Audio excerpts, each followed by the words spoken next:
Let's look at the architecture of a classification CNN that takes in an image and outputs a predicted class for that image.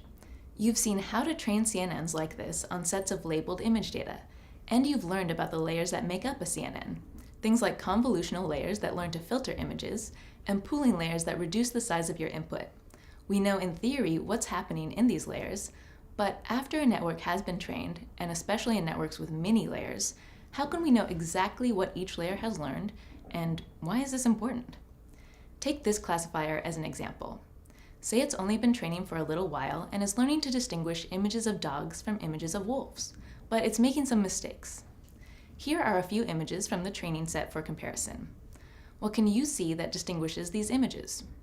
You may look at the mouth of the wolf and the dog, the amount of fur or overall shape. But what does the network see? It turns out that since this model was training on a set of images in which wolves were primarily pictured on a snowy landscape, it actually learned that snow was an important feature to extract. If there was snow, then an image was most likely classified as a wolf, even if it was really an image of a dog.